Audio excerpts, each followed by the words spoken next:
I was just happy.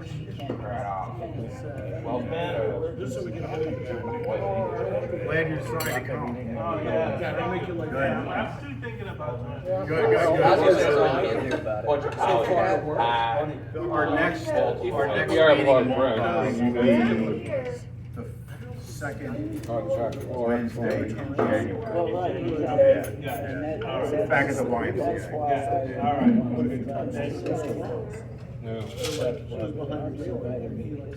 Okay, everybody, we'll go ahead and get right back into it.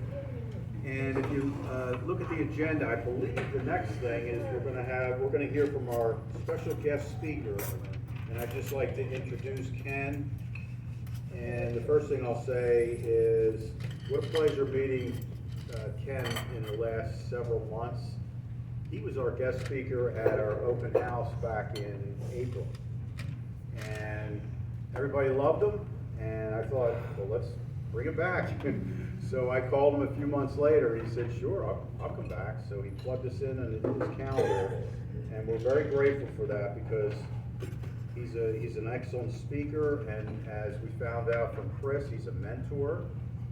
I could even call him a mentor for myself because I talked to him on the phone several times over the last few months, just trying to coordinate things and let him know where things are with our plans and so forth. And I thought, I'm going to ask Ken, he's an accomplished speaker.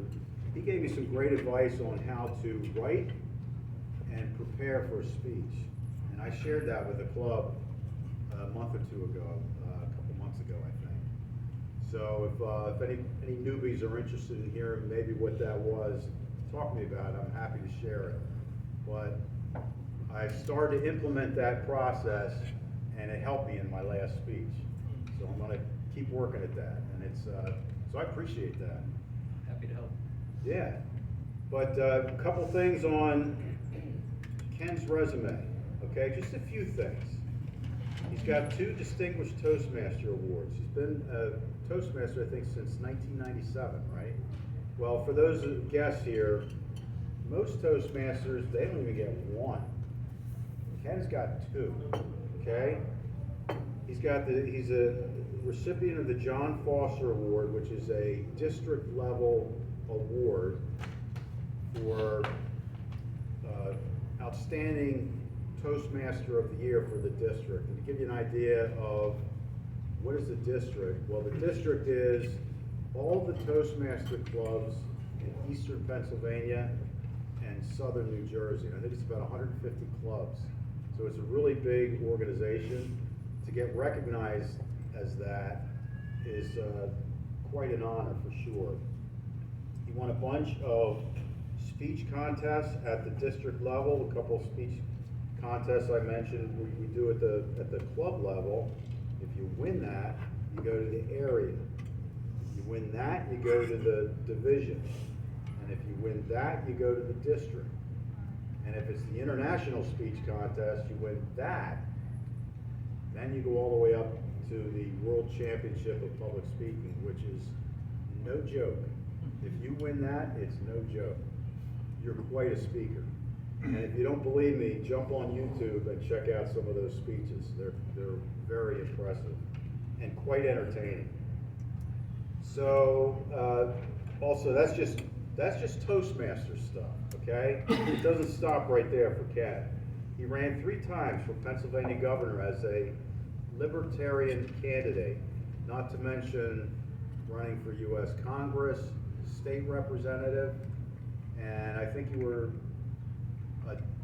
nominated, or you were the 3rd place finisher for the Vice President of the United States as a libertarian candidate. He's the author of 2 books. He hosts his own radio show, as Chris pointed out. And I could keep going, but I'm not going to do that because I'd be cutting into his time. But he did, and this is for the new people and the guests and so forth.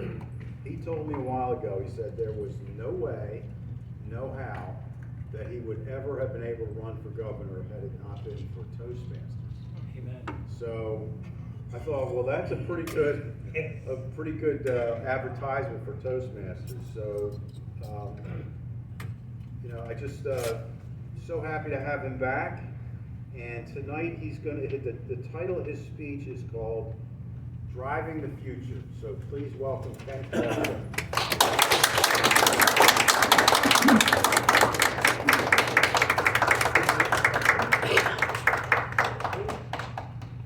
Thank you, Mark, sir.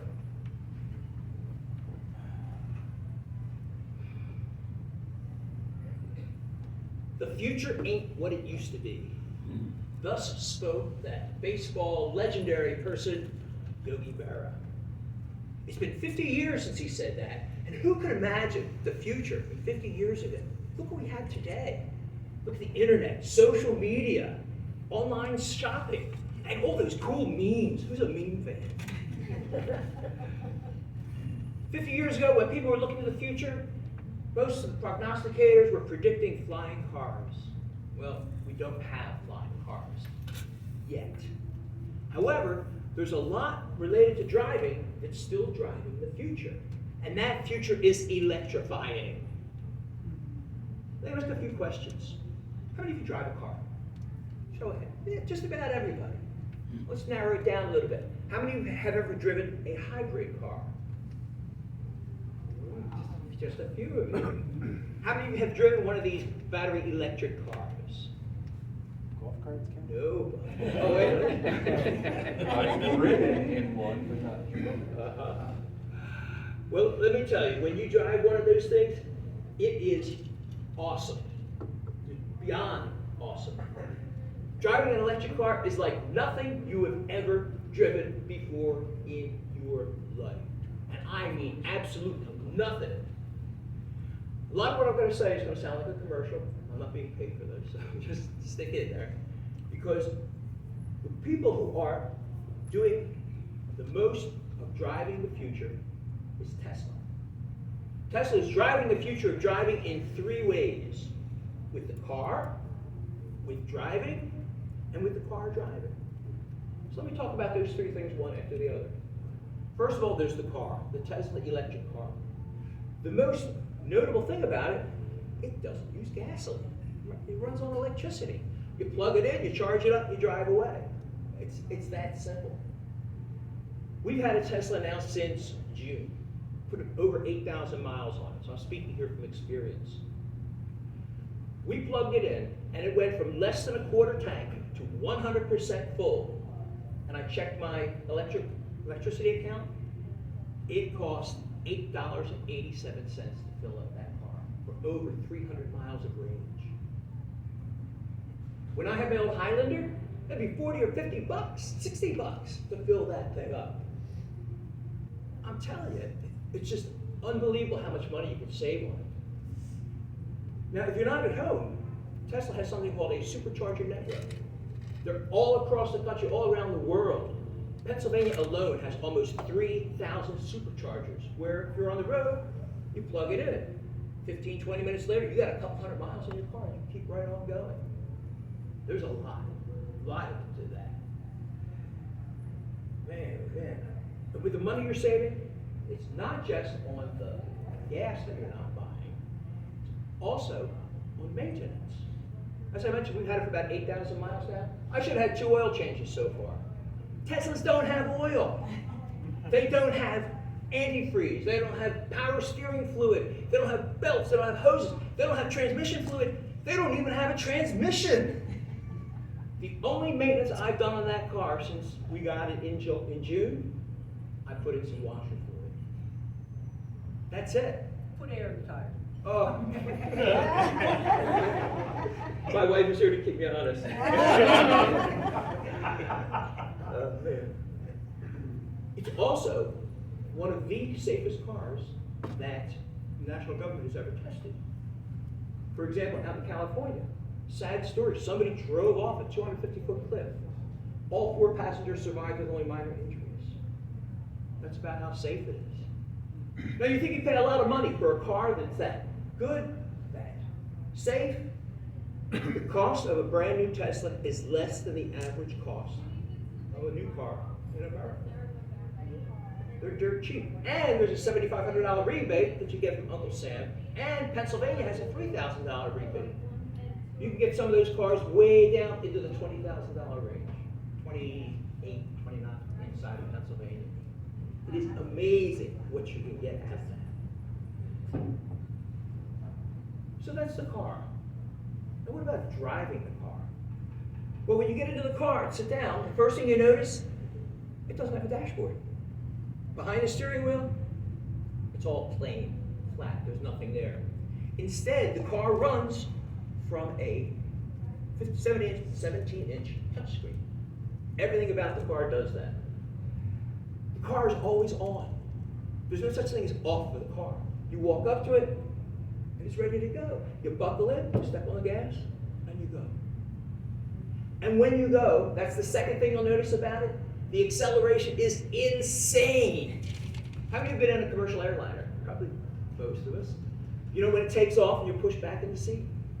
That is nothing compared to the acceleration in the Tesla. I can't tell you how many beers have splashed in my lap.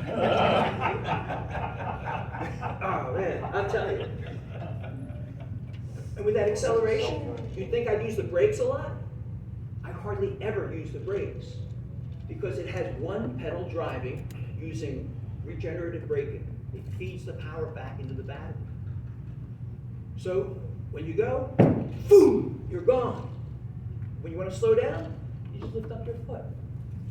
It's like model trains at Christmas, the kind around the tree, Lionel, H-O. You turn the power up to go faster, you turn the power down to go slower. You don't need brakes. And when you're in stop and go traffic, you're not going back and forth from pedal to brake, pedal to brake, pedal to brake. Instead, your foot's not going as much, so you don't get as tired. Which leads me to the third thing about this car. It's not just the car, and it's not just driving the car, it's the car driving itself. And I'm serious about that, no joking. The car actually drives itself. You just tell it where you want to go, and it goes there. It'll stop at red lights, it'll stop at stop signs, go when it's clear, it'll use direction signal on the expressway, it'll go around slow cars, everything, 100%. The car drives itself.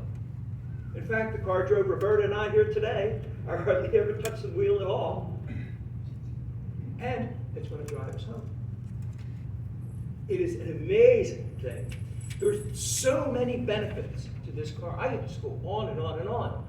For example, when I pass by a gas station, I just smile and wave. That's one thing. Another one, they don't have dealerships for Teslas. So there's no pushy salesman, no negotiating, no nothing. You just go online, order the car, and that's it. They'll call you up. Okay, come pick it up. It's that quick and that easy. The whole thing is just so simple. One of the other cool things about it is that they have what they call over-the-air updates. As I said, the car is always on. When I'm asleep at night, it communicates with the mothership or whatever, I don't know. And it'll download new functionality. For example, just last week, I wake up in the morning and says, we downloaded a new version. Now, if the airbag is deployed, it automatically calls 911. So before you even get out of the car and say, my God, what happened? There's an ambulance on the way. These are the sort of things that are going on with Teslas. It's no surprise then that the Tesla Model Y, the SUV version that we have, it is the best-selling car on the planet, bar none. Gas car, this car, that car, #1. And among the electric cars, they sell 10 times as many Teslas for every time maybe Ford sells a Mustang or whatever. 10 times as many. The numbers are unbelievable. It's like living in the day after tomorrow, such a future. Unbelievable the way it comes out. So whether you're looking at the car, or driving the car, or the car driving itself, it's Tesla that's driving the future of driving. Mr. Toastmaster.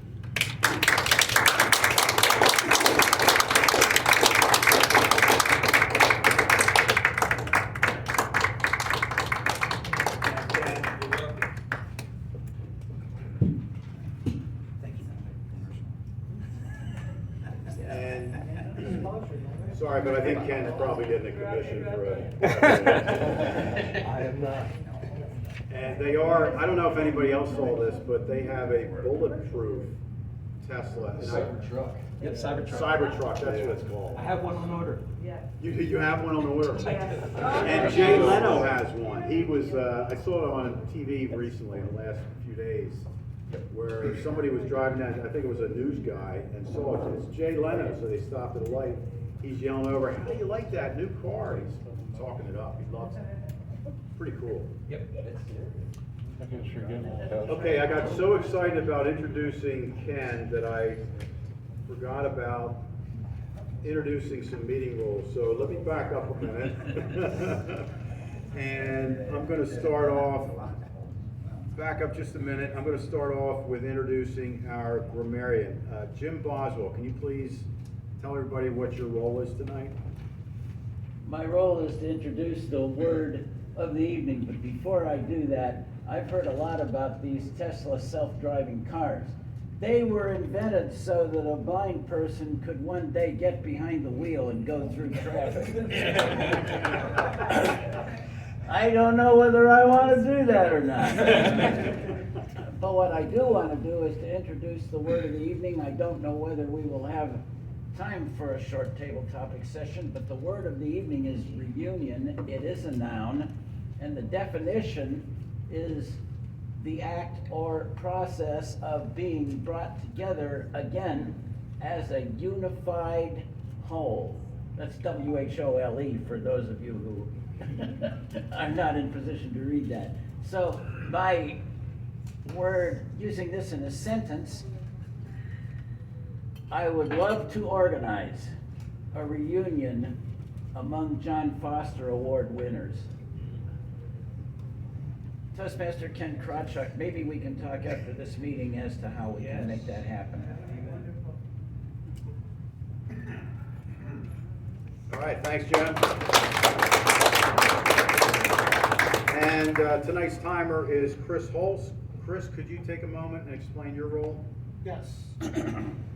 So one of the things that we do in Toastmasters is, the bit of public speaking. And a lot of times when we're called upon to get up in front of a group, we have certain time restraints, I'll call them. And so a lot of the speeches that you'll see here in Toastmasters, this is for the guests, and you remember, are about 5 to 7 minutes. Ken's speech was 5 to 7 minutes.